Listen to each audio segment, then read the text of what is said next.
പാഠം 581 പുലിവാല് പിടിപ്പിക്കുന്ന വാശികൾ.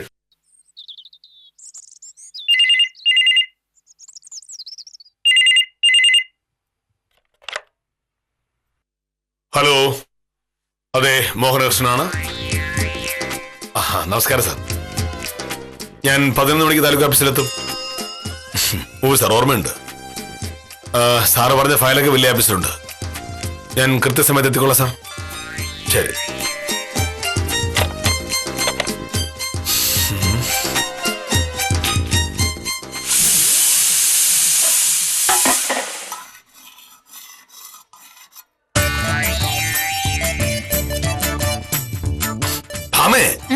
ഇതൊരു വെച്ചോടെടുത്തില്ലേ? മണി 9:30 കഴിഞ്ഞു. ഒരു മിനിറ്റ് മോനട്ടെ, ഇപ്പൊ തന്നെ എടുക്കാം. ഇങ്ങനെ ധൃതി കൂട്ടാനുള്ള നേരമൊന്നും ആയിട്ടില്ലല്ലോ. ആര് പറഞ്ഞു ഇല്ല എന്ന്? ഇന്നലെ രാത്രിയെ ഞാൻ പറഞ്ഞതല്ലേ ഇന്ന് എനിക്ക് കുറച്ച് നേരത്തെ ഇറങ്ങണമെന്ന്. പുതിയ ആശുപത്രി ബ്ലോക്കിന് വേണ്ടിയുള്ള സ്ഥലം ഏറ്റെടുക്കൽ തുടങ്ങാൻ പോവുകയാണ്. ഇന്ന് തഹസിൽദാരുടെ ഓഫീസിൽ വെച്ച് ചർച്ച ചെയ്ത് കാര്യങ്ങൾ തീരുമാനിക്കണം. ഓ, തീരുമാനിച്ചോ? ഞാൻ പറഞ്ഞു വേണ്ടാന്ന്. 11 മണിക്ക് താലൂക്ക് ഓഫീസിൽ ചെല്ലാമെന്ന് ഇപ്പോഴും ഞാൻ തഹസിൽദാരോട് പറഞ്ഞേ ഉള്ളൂ. 11 മണിക്ക് താലൂക്ക് ഓഫീസിൽ എത്തണമെങ്കിൽ 10:30 വില്ലേജ് ഓഫീസിൽ ഇറങ്ങണം. 10:30 വില്ലേജ് ഓഫീസിൽ ഇറങ്ങണമെങ്കിൽ താലൂക്ക് ഓഫീസിൽ കൊണ്ടുപോകാനുള്ള രേഖകളൊക്കെ ഉണ്ട് എന്ന് ഉറപ്പുവരുത്തണം. അങ്ങനെ ഉറപ്പുവരുത്താൻ 45 മിനിറ്റ് വേണം. അതായത് ഞാൻ 9:45 വില്ലേജ് ഓഫീസിൽ എത്തണ്ടേ? ഓ, ഇത് എന്തൊരു കണക്കൂട്ടില്ല മോനട്ടെ. ഇത് എന്തായാലും മോനട്ടെ സമ്മതിക്കണം. ഇങ്ങനെ എല്ലാ കാര്യങ്ങളും കൃത്യം കണക്കൂട്ടി ചെയ്യുന്നത് കൊണ്ടാണ് ഞാൻ നാട്ടുകാരെ ബഹുമാനിക്കുന്ന ഒരു വില്ലേജ് ഓഫീസറായി തീർന്നത്. ശരി, അപ്പൊ വില്ലേജ് ഓഫീസർ അപ്പുറത്ത് പോയിരുന്ന കണക്കിന്റെ ബാക്കി കൂടി കൂട്ടെ. അപ്പോഴേക്ക് ഞാൻ ചോറെടുത്തോണ്ട് വരാം. നീ ചോറ് കൊണ്ടുവന്ന് തന്നാലും ഇല്ലെങ്കിലും ഞാൻ കൃത്യം 9:33 ഇവിടെ നിന്ന് ഇറങ്ങിയിരിക്കും. അങ്ങനെ ഇറങ്ങിയാലേ 9:45 എനിക്ക് വില്ലേജ് ഓഫീസിൽ എത്താൻ പറ്റും. മതി, ഇനി ഇവിടെ നിന്ന് വർത്താനം പറഞ്ഞ സമയം കളഞ്ഞിട്ടുണ്ടെങ്കിൽ മോഹനായിട്ട് തന്നെ താമസിക്കുവേ. ചെല്ല്. എന്റെ ഈശ്വര, ഇത് എന്തൊരു കണക്കൂട്ടലാണോ എന്തോ.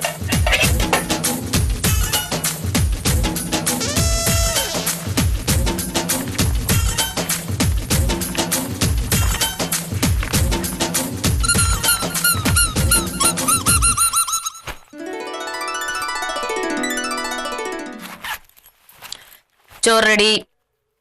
ഇനി ഞാൻ ചോറെടുക്കാൻ താമസിച്ചുകൊണ്ട് സർക്കാർ ഓഫീസിന് പുതിയ കെട്ടിടം ഉണ്ടാവാതിരിക്കട്ടെ. എന്തെങ്കിലും കാരണവശാൽ ആശുപത്രി കെട്ടിടത്തിന്റെ പണി നീണ്ടങ്ങനെ പോയിട്ടുണ്ടെങ്കിൽ മോഹനയുടെ കണക്കൂട്ടിൽ തുടങ്ങൂലേ. ഭാമ ചോറെടുക്കാൻ 1.5 മിനിറ്റ് വൈകിയതുകൊണ്ട് ഞാൻ വില്ലേജ് ഓഫീസിലെത്താൻ 2 മിനിറ്റ് വൈകി. വില്ലേജ് ഓഫീസിലെത്താൻ 2 മിനിറ്റ് വൈകിയത് കൊണ്ട് താലൂക്ക് ഓഫീസിൽ പോകാൻ 3 മിനിറ്റ് വൈകി. താലൂക്ക് ഓഫീസിൽ പോകാൻ 3 മിനിറ്റ് വൈകിയത് കൊണ്ട് താലൂക്ക് ഓഫീസ് കള്ളം കൊണ്ടുപോയി. താലൂക്ക് ഓഫീസ് കള്ളം കൊണ്ടുപോയത് കൊണ്ട് ആശുപത്രിക്ക് സ്ഥലം ഏറ്റെടുക്കാൻ പറ്റിയില്ല എന്നൊക്കെ. വെറുതെ കണക്കൂട്ടി എന്റെ മോനോട് വിഷമിക്കണം എന്തിനാ? ഈ പറഞ്ഞത് വളരെ മനോഹരമായ ഒരു തമാശയാണെന്ന് നിനക്ക് തോന്നുന്നുണ്ടാവും. പക്ഷെ എനിക്ക് അങ്ങനെ തോന്നിട്ടേ ഇല്ല. അതുകൊണ്ടാണ് ഞാൻ ചിരിക്കാത്തത്. തമാശ കേട്ടാൽ മനുഷ്യന്മാരെ ചിരിക്കാറുള്ളൂ. തമാശ കേട്ട് കാട്ടുപോത്ത് ചിരിച്ച ചരിത്രം ഞാൻ കേട്ടിട്ടേ ഇല്ല. ആ മോനോട്ട് ഒരു മിനിറ്റ്. ഇത് ഇന്നലെ സാറിന് വന്ന കഥ. ഇന്നലെ വൈകിട്ട് ഞാൻ കോടതിയിൽ നിന്ന് വരുന്ന വഴിക്ക് പോസ്റ്റ്മാൻ സൂണം കൊണ്ടുവന്ന് തന്നതാ. ഞാൻ മറന്നുപോയി. എന്താ മോനോട്ട് സംഭവം? ഓ, നിങ്ങളുടെ യൂണിന്റെ കത്തല്ലേ? കത്ത് ആരയച്ചു എന്നുള്ളതല്ല പ്രശ്നം. ഇന്നലെ ഈ കത്ത് കിട്ടിയ കാര്യം എന്തുകൊണ്ട് നീ എന്നോട് പറഞ്ഞില്ല? ഞാൻ പറഞ്ഞില്ലേ, ഞാൻ മറന്നുപോയിന്ന്. ഈ കത്ത് എന്റെ വിലാസത്തിൽ വന്ന കത്താണ്. എന്റെ വിലാസത്തിൽ വന്ന കത്ത് പോസ്റ്റ്മാൻ സുഗുണൻ നിന്നെ ഏൽപ്പിച്ചതേ തെറ്റ്. അതിനകത്ത് എന്താണ് മോഹനേട്ട തെറ്റ്? ഞാൻ മോഹനേട്ടന്റെ ഭാര്യയാണെന്നും നിലവിൽ നമ്മൾ രണ്ടുപേരും ഒരുമിച്ചാണ് താമസമെന്ന് അറിയാവുന്നുള്ളത് കൊണ്ടാണ് ആ പാവ സുഗുണൻ എന്നെ ഏൽപ്പിച്ചത്. പക്ഷേ അങ്ങനെ കത്ത് വാങ്ങിയ നീ അത് എനിക്ക് തന്നത് ഇന്ന്. അത്യാവശ്യമുള്ള കത്തൊന്നും അല്ലല്ലോ. എല്ലാ മാസം ഈ സൈസ് കത്തുകൾ വരുന്നല്ലേ. അത്യാവശ്യം ഉള്ളതാണോ അല്ലയോ എന്ന് കത്ത് പൊട്ടിച്ച് വായിച്ചാലേ അറിയാൻ പറ്റൂ. അത്യാവശ്യം ഉള്ളതായിരുന്നെങ്കിലോ? അവേ, ഒരു ഉത്തരവാദിത്തം കൃത്യമായി നിർവഹിക്കാൻ പറ്റാത്തവർ അത് ഏറ്റെടുക്കരുത്. ഇപ്പൊ നീ കാണിച്ചത് ഒരു ഉത്തരവാദിത്തമില്ലായ്മയാണ്. വെറുതെ വഴക്കിന് കാരണം നോക്കാതെ വേഗം ഓഫീസിൽ പോവാൻ നോക്കിയാട്ടെ. സമയത്രായി? 9:35. ഒരു തെറ്റ് കാണിച്ചിട്ട് അങ്ങനെ രക്ഷപ്പെടാമെന്ന് കരുതരുത്. ഈ എഴുത്ത് വളരെ പ്രധാനപ്പെട്ട ഒരു എഴുത്തായിരുന്നെങ്കിലോ? ഞാൻ ഇന്നലെ തന്നെ കാണേണ്ട ഒരു എഴുത്തായിരുന്നെങ്കിലോ? അങ്ങനെ സംഭവിച്ചൂടെ? പിന്നെ അങ്ങനെ സംഭവിക്കാം. സംസ്ഥാന മുഖ്യമന്ത്രി രാജിവെക്കാൻ തീരുമാനിക്കുന്നു. അതിൽ കാന്തല്ലൂർ വില്ലേജ് ഓഫീസറുടെ അഭിപ്രായം ചോദിച്ചുകൊണ്ട് എഴുതിയ എഴുത്താണല്ലോ ഇത്. വില്ലേജ് ഓഫീസർ പറഞ്ഞാലല്ലേ മുഖ്യമന്ത്രിക്ക് രാജിവെക്കാൻ പറ്റൂ. അതല്ലേ ഈ എഴുത്തില്? ഗൗരവമുള്ള ഒരു കാര്യം പറയുമ്പോൾ തമാശ പറയരുത്. ഞാൻ ഉത്തരവാദിത്തപ്പെട്ട ഒരു വില്ലേജ് ഓഫീസറാണ്. വളരെ അത്യാവശ്യമുള്ള എഴുത്തുകൾ എനിക്ക് വരാറുണ്ട്. വില്ലേജ് ഓഫീസർക്കുള്ള എഴുത്തേ വില്ലേജ് ഓഫീസറിലേക്കാണ് വരേണ്ടത്. ഇത് വീടാണ്. എന്താണ് എന്റെ വിലാസത്തിൽ വന്നൊരു എഴുത്ത് നീ വാങ്ങിയതേ ഒന്നാമത്തെ തെറ്റ്. പോസ്റ്റ്മാൻ സോണിനെ വെച്ചിട്ടുണ്ട്. എഴുത്ത് വാങ്ങിയിട്ട് അതെന്നെ കാണിക്കാതിരുന്നത് രണ്ടാമത്തെ തെറ്റ്. തെറ്റ് പറ്റിയത് സമ്മതിക്കാൻ പഠിക്കും ഭാമേ. എന്റെ ഭർത്താവിന് വന്നൊരു കത്ത് ഞാൻ പോസ്റ്റ്മാന്റെ കയ്യിൽ നിന്ന് വാങ്ങിയതിൽ ഒരു തെറ്റ് ഞാൻ കാണുന്നില്ല. പിന്നെ ഇന്നലെ അത് തരാൻ മറന്നുപോയി എന്നുള്ളത് നേരാണ്. എന്തെങ്കിലും ഒരു കാര്യം മറന്നു പോകുന്നത് ഇന്ത്യൻ ശിക്ഷാ നിയമം അനുസരിച്ച് കുറ്റകൃത്യം അല്ല. അതുകൊണ്ട് തന്നെ എനിക്ക് എന്തെങ്കിലും ഒരു തെറ്റ് പറ്റിയതായിട്ട് ഞാൻ കരുതുന്നുമില്ല. അല്ലോ എന്നെ വേഗവേ ഇറങ്ങാൻ നോക്ക്. ഇനി ഇവിടെ നിന്ന് സമയം കളയണ്ട. താലൂക്ക് ഓഫീസുകാരും കള്ളം കൊണ്ടായല്ലോ. ഓ വൈകുന്നേരം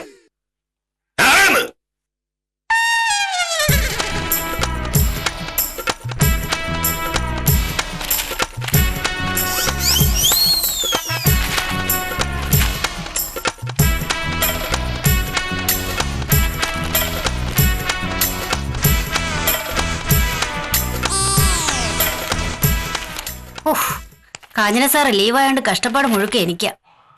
മോഹനേഷ് സാറിന് ഇന്ന് താലൂക്ക് ഓഫീസിൽ പോകേണ്ടതാ. ഇത് മുഴുവൻ 11 മണിക്കുമ്പോ എഴുതി തീർക്കണം. എനിക്ക് തോന്നുന്നത് കാഞ്ഞന സാർ മനപ്പുറം ലീവ് എടുത്തതാ. ഞാനിത് മുഴുവൻ ചെയ്യുമല്ലോ. ആശുപത്രിക്ക് സ്ഥലമെടുക്കേണ്ട കാര്യമായതുകൊണ്ട് മോഹനേഷ് സാർ വലിയ ഉത്സാഹത്തിലാ. അവിടെയുള്ള സ്ഥല ഉടമസ്ഥന്മാരുടെ മുഴുവൻ വീട്ടിലും കയറി ഇറങ്ങി സമ്മതപത്രവും ആധാരത്തിന്റെ പകർപ്പും സാർ വാങ്ങി. വേറെ ഏതെങ്കിലും വില്ലേജ് ഓഫീസർ ചെയ്യുന്ന കാര്യമാണോ ഇത്? ഞാൻ ആ ലിസ്റ്റ് നോക്കി ശിശുപാലൻ ചേട്ടാ. പക്ഷെ അതിലെ 25 സെന്റ് സ്ഥലത്തിന്റെ ആധാരം കാണാനില്ല. ഒരു പുഷ്പാങ്കന്റെ പേരിലുള്ള ഭൂമിയാ. അയാളുടെ സമ്മതപത്രവും ഇല്ല. അതിന് പുഷ്പാങ്കന കോയമ്പത്തൂരാ പറഞ്ഞ സാറേ. സാറ് പുഷ്പാങ്കനെ ഫോണിൽ വിളിച്ച് സംസാരിച്ചു. എന്ത് വേണമെങ്കിലും ചെയ്യാന്നാ പുഷ്പാങ്കതം പറഞ്ഞു.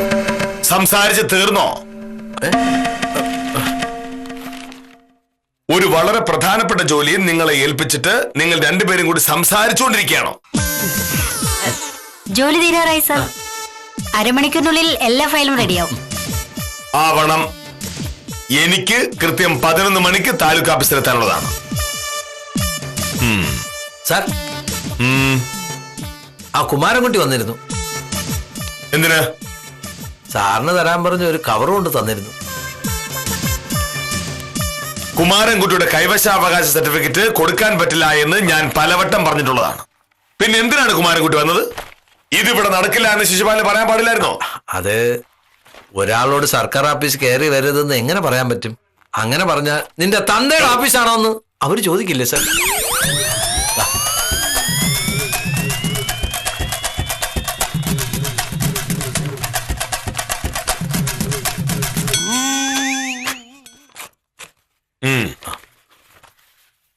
പുറത്ത് പുറത്ത്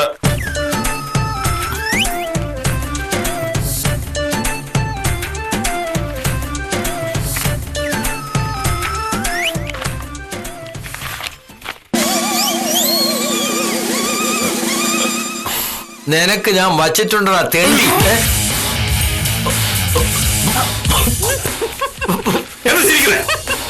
കള്ളരേഖകൾ ഹാജരാക്കി സർട്ടിഫിക്കറ്റ് വാങ്ങാൻ നോക്കിയ ഒരാൾ ആവശ്യം നടക്കാതെ വന്നപ്പോൾ ഇങ്ങനെ ഫലം ചെയ്യും. ഈ കവർ വാങ്ങിയത് ശിശുപാലന്റെ തെറ്റ്. അതല്ലേ സാർ, മോഹനേഷ് സാറിന് കൊടുത്തേക്കണമെന്ന് പറഞ്ഞ് ഒരാൾ ഒരു കവർ കൊണ്ട് വന്നാൽ എങ്ങനെ സാർ വാങ്ങാതിരിക്കും? വാങ്ങരുത്. ഇത് കൈക്കൂലിയായിരുന്നെങ്കിലോ? ഞാനൊരു കൈക്കൂലിക്കാരനാവില്ലേ? ശിശുപാലൻ കാണിച്ചത് ഉത്തരവാദിത്വമില്ലായ്മയാണ്. സാറേ, ഞാൻ അങ്ങനെ വിചാരിച്ചിട്ടില്ല. ശിശുപാലന് ആരെങ്കിലും ഒരു കവർ തന്നാൽ ശിശുപാലൻ വാങ്ങിച്ചോളൂ. എനിക്ക് തരാൻ പറഞ്ഞ് എന്തെങ്കിലും തന്നാൽ അത് എന്നെ ഏൽപ്പിക്കാൻ പറയണം. മേലിൽ ആരെങ്കിലും എന്തെങ്കിലും തരുമ്പോ അത് കൈനീട്ടി വാങ്ങി എന്നെ ആപ്പിലാക്കാൻ നോക്കിയാൽ ശിശുപാലൻ വിവരം അറിയും.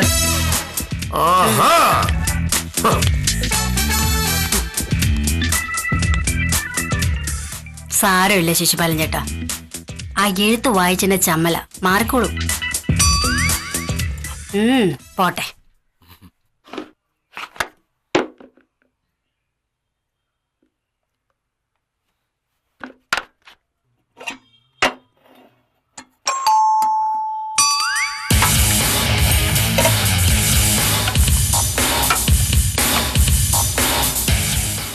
നമസ്കാരം. ആ ആ മോഹനകൃഷ്ണ സാറിന്റെ വീടല്ലേ? അതെ, ആരാ? കോയമ്പത്തൂരുള്ള പുഷ്പാങ്കതൻ ചേട്ടൻ തന്നു വിട്ടതാ. ഇതിവിടെ തരാൻ പറഞ്ഞു. ആ, എന്താ ഇത്? താലൂക്ക് ഓഫീസിൽ കൊടുക്കാനുള്ള കടലാസാ. അയ്യോ, മോഹനയുടെ ആഫീസിൽ പോയിരിക്ക. അവിടെ ചെന്നാ കാണാം. ഇവിടെ തരാനാ പുഷ്പാങ്കതൻ ചേട്ടൻ പറഞ്ഞത്. പക്ഷെ ഇവിടെ നിന്ന് വാങ്ങി വെക്കരുതെന്നാ മോഹനയുടെ പറഞ്ഞിരിക്കുന്നേ. വില്ലേജ് ഓഫീസിൽ കൊണ്ടുവന്ന് കൊടുത്താൽ മതി. അതെവിടെയാ? ആ വഴിയിലിറങ്ങി നേരെ കിഴക്കോട്ട് പോകുമ്പോ ഒരു കവലയുണ്ട്. ആ കവലയിൽ നിന്ന് വലത്തോട്ട് 1 കിലോമീറ്റർ പോയിട്ടുണ്ടെങ്കിൽ വില്ലേജ് ഓഫീസ് കാണാം. അല്ല, ഞാൻ എന്തായാലും ഇതിവിടെ വാങ്ങി വെക്കാൻ പറ്റില്ല. പ്ലീസ്. ശരി.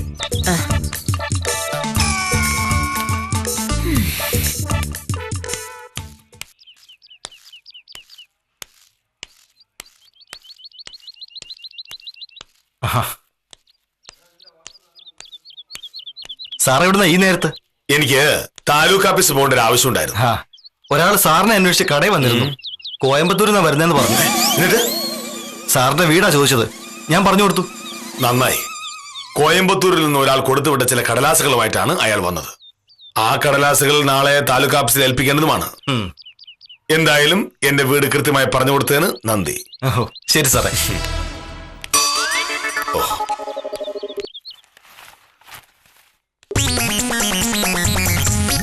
സാർ, മോഹനകൃഷ്ണ സാറല്ലേ? ഇല്ല, താലൂക്ക് ഓഫീസിൽ പോയിരിക്കുക. ഞാൻ കോയമ്പത്തൂരിൽ നിന്ന് വരിക. ഇത് മോഹനകൃഷ്ണ സാറിനെ ഏൽപ്പിക്കാൻ പുഷ്പാങ്കതൻ സാറ് പറഞ്ഞു. സാറിവിടെ ഇല്ലല്ലോ. ഞാൻ സാറിന്റെ വീട്ടിൽ പോയിരുന്നു. പക്ഷെ ഭാര്യ പറഞ്ഞു ഇതങ്ങനെ വാങ്ങാൻ പറ്റില്ല, വില്ലേജ് ഓഫീസിൽ കൊണ്ടുപോയി കൊടുത്താൽ മതിയെന്ന്. അയ്യോ, സാറിനുള്ള പാഴ്സലൊന്നും സാറില്ലാത്തപ്പോ വാങ്ങാൻ പാടില്ല. സാർ ഉച്ച കഴിഞ്ഞ് വരും, അപ്പൊ വന്നാ മതി. അല്ല സാറേ, എനിക്ക് അടുത്ത ബസ്സിന് തിരിച്ചു പോണം. അതുകൊണ്ട് അതൊന്നും എനിക്കറിയില്ല. സാറിന് കൊടുക്കാൻ കൊണ്ടുവന്ന ഒരു സാധനം ഞാൻ വാങ്ങില്ല. എനിക്ക് ജീവനെ കൊതിയുണ്ട്. ഞാനിത് പിന്നെ എന്ത് ചെയ്യണം? എന്ത് വേണേലും ചെയ്യാം, എനിക്കറിയണ്ട.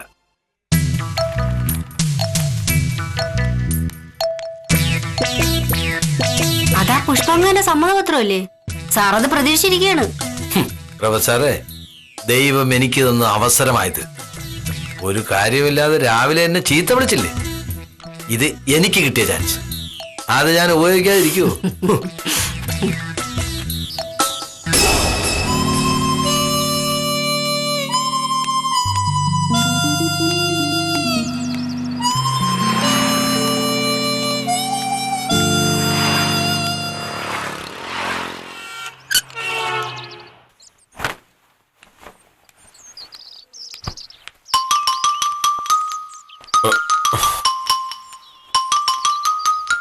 അമ്മേ, ഒരാളെന്നെ കാണാൻ വന്നിരുന്നോ? ആര്? ഒരു പാഴ്സലുമായിട്ട് ആരെങ്കിലും വന്നിരുന്നോ? അതെവിടെ? ഞാൻ വാങ്ങിയില്ല. വാങ്ങിയില്ലേ? മോഹനയുടെ പേരിലുള്ളൊരു പാഴ്സൽ ഞാൻ എങ്ങനെ വാങ്ങുക? അങ്ങനെ ചെയ്യാൻ പാടില്ലെന്ന് ഇന്ന് രാവിലെ മോഹനോട് പറഞ്ഞതല്ലേ ഉള്ളൂ. ഞാൻ അങ്ങനെയല്ലേ പറഞ്ഞത്. എന്റെ പേരിൽ വരുന്ന ഒരു സാധനം വാങ്ങിയാൽ അത് കൃത്യമായിട്ട് എന്നെ ഏൽപ്പിക്കണം എന്നല്ലേ? അങ്ങനെ മനഃപൂർവ്വം ഏൽപ്പിക്കാതിരുന്നല്ലോ, ഞാൻ മറന്നുപോയതല്ലേ. ഇനിയിപ്പോ ആ പാഴ്സൽ വാങ്ങി വെച്ചിട്ട് ഞാൻ പിന്നെയും മറന്നുപോയാലോ?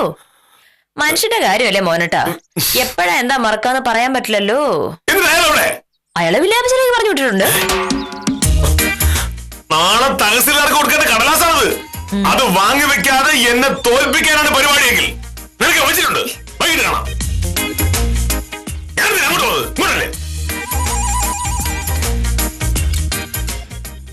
ഇത് എന്തൊരു ഭ്രാന്താ നോക്കണേ.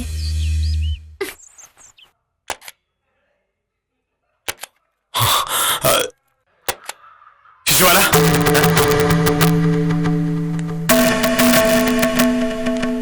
കോയമ്പത്തൂരിന്ന് പുഷ്പാങ്കതനെ ആരെങ്കിലും വന്നിരുന്നോ? കോയമ്പത്തൂരിന്ന് ഭാമ ഒരാളെ ഇങ്ങോട്ട് പറഞ്ഞയച്ചിരുന്നു. അയാൾ വന്നോ എന്ന്. ഓ, അത് ഒരാൾ വന്നിരുന്നു. പക്ഷെ അയാൾ കോയമ്പത്തൂരിൽ നിന്ന് വന്നാണെന്ന് അറിയില്ല. അയാളുടെ കയ്യിൽ ഒരു പാഴ്സൽ ഉണ്ടായിരുന്നു, സാറിന് കൊടുക്കാനുള്ളതാണെന്ന് പറഞ്ഞു. എന്നിട്ട് എവിടെ? നാളെയെങ്കിലും ഒന്ന് താലൂക്ക് ഓഫീസ് കൊടുത്തില്ലെങ്കിൽ എന്റെ മാനം പോവും. പക്ഷെ ഞാനത് വാങ്ങിയില്ല സാർ. വാങ്ങിയില്ലേ? ഇല്ല. കാരണം സാറിന് തരാനായി കൊണ്ടുവരുന്ന ഒരു സാധനവും ഞങ്ങളാരും വാങ്ങാൻ പാടില്ലെന്നല്ലേ സാറ് രാവിലെ പറഞ്ഞത്? മേലിൽ അങ്ങനെ ചെയ്താൽ ഞാൻ വിവരം അറിയുന്നും പറഞ്ഞു. അത് കുമാരൻകുട്ടിയുടെ കാര്യമല്ലേ? ഈ കൊണ്ടുവന്നത് കുമാരൻകുട്ടി അല്ലല്ലോ. ആര് കൊണ്ടുവന്നാലും വാങ്ങരുതെന്നല്ലേ സാർ പറഞ്ഞത്? ഇനി സാറിനെ ധിക്കരിച്ച് ഞാനത് വാങ്ങിയിട്ട് അതിനകത്ത് വല്ല കൈക്കൂലി ആണെങ്കിൽ ഞാനെന്ത് ചെയ്യും? അതിനകത്ത് കൈക്കൂലി അല്ലല്ലോ. സാറേ അതെനിക്ക് അറിയില്ലല്ലോ. ശിശുപാല കളിക്കരുത്. അയാളുടെ അയാള് പോയി. അടുത്ത ബസ്സിന് തിരിച്ചു പോകുന്നു പറഞ്ഞാ പോയതല്ലേ? ഈശ്വര, ഇനി എന്ത് ചെയ്യും? എല്ലാരും കൂടെ എന്നെ തോൽപ്പിക്കാൻ നോക്കണല്ലേ? ശരി തന്നെ. ആഹാ സാർ,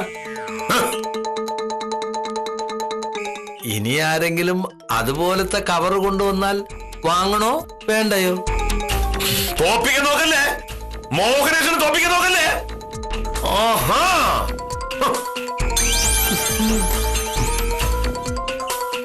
ഈശ്വര, എന്റെ ജീവിതത്തിൽ ഒരു വലിയ ആഗ്രഹം സാധിച്ചു. ഒരു പ്രാവശ്യമെങ്കിലും മോഹനേഷ് സാർ തോറ്റ് കണ്ടല്ലോ, അത് മതി.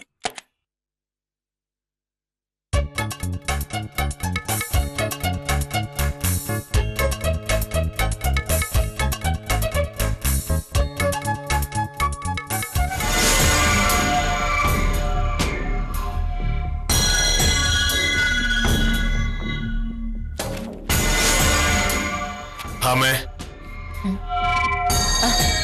നിനക്ക് തൃപ്തിയായല്ലോ? എന്താ പറഞ്ഞ? അയാൾ ആ പാഴ്സലും കൊണ്ട് തിരിച്ചുപോയി. തിരിച്ചുപോയോ? വില്ലേജ് കൊടുക്കാനല്ലേ ഞാൻ പറഞ്ഞത്? ശിശുപാല വാങ്ങിയില്ല. അതെന്തുപറ്റി? എല്ലാരും തോൽപ്പിക്കാൻ നോക്കല്ലേ?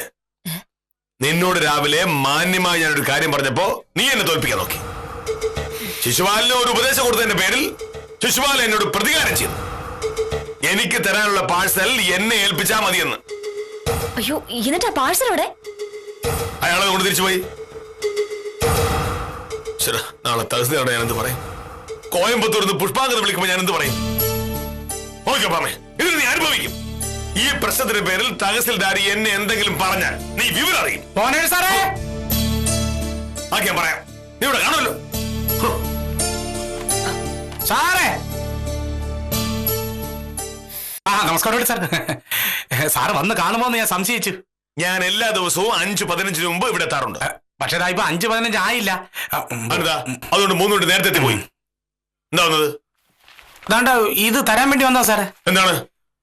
കോയമ്പത്തൂരിൽ ഒരു പുഷ്പാങ്കത കൊടുത്തു വിട്ടു എന്ന് പറഞ്ഞിട്ട് ആള് കൊണ്ടുവന്നതാ. ഇതെങ്ങനെ ഉത്തമനായി കിട്ടി? അതൊക്കെ കിട്ടി സാറേ.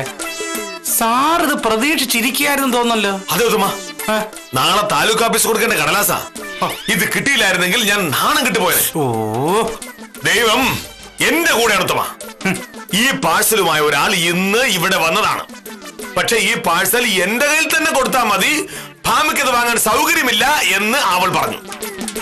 രാവിലെ ഞാൻ അവളെ ഒന്ന് ചെറുതായിട്ട് വഴക്ക് പറഞ്ഞു. അതിനുള്ള പ്രതികാരം ചെയ്ത ഒരു പെണ്ണായിപ്പോ. അല്ലായിരുന്നു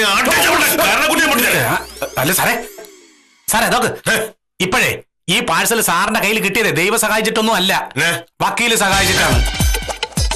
പാഴ്സൽ കൊണ്ടുവന്ന ആളെ വക്കീല് വില്ലേജ് പറഞ്ഞു വിട്ടു. അയാൾ വില്ലേജ് ചെന്നപ്പോ ശിശുപാല സാറ് പറഞ്ഞു, ഇത് വാങ്ങിക്കാൻ എന്നെ കൊണ്ട് പറ്റൂല എന്ന്. എന്നിട്ട് കാര്യം പറയാൻ ശിശുപാല സാറ് വക്കീലിനെ വിളിച്ചു. പാഴ്സൽ വില്ലേജ് ഓഫീസിൽ വാങ്ങിയില്ല എന്ന് അറിഞ്ഞതോടുകൂടി വക്കീൽ എന്നെ വിളിച്ചിട്ട് അയാളുടെ കയ്യിൽ നിന്ന് എങ്ങനെയെങ്കിലും പാഴ്സൽ വാങ്ങിക്കാൻ പറഞ്ഞു. സാറ് പറഞ്ഞു വിട്ടതാണെന്ന് പറഞ്ഞിട്ടാണ് ഞാൻ അയാളുടെ കയ്യിൽ നിന്ന് പാഴ്സൽ വാങ്ങിച്ചത്. വക്കീലിന് അങ്ങനെ ഒരു ബുദ്ധി തോന്നിയില്ലായിരുന്നെങ്കിൽ അടുത്ത ബസ്സിന് അയാൾ സ്ഥലം വിട്ടാനെ. ബസ് സ്റ്റോപ്പിൽ നിന്നാണ് ഞാൻ അയാളെ കണ്ടത്. എന്നാ പിന്നെ ഞാൻ ഇറങ്ങിക്കോട്ടെ സാറേ. നിങ്ങൾ തമ്മിലുള്ള വഴക്ക് കാരണം എനിക്കിന്ന് 1 ലിറ്റർ പെട്രോളാണ് ചെലവായത്. പെട്രോളിനൊക്കെ ഇപ്പൊ എന്താ വില? ഉത്തമൻ എനിക്ക് വേണ്ടി എത്ര കിലോമീറ്റർ വണ്ടി ഓടിച്ചു എന്ന് കണക്കൂട്ടി നോക്കി വെക്ക്. ആ പെട്രോളിന്റെ വില ഞാൻ തന്നേക്കാം. ആരുടെ സൗജന്യം വേണ്ട. അങ്ങനെ കണക്കൂട്ടിയ ഒരു പമ്പ് തുടങ്ങാനുള്ള പെട്രോൾ വേണ്ടി വരും. കണക്കൂട്ടിയൊക്കെ പറഞ്ഞ ഇപ്പൊ തന്നെ അങ്ങ് തരും.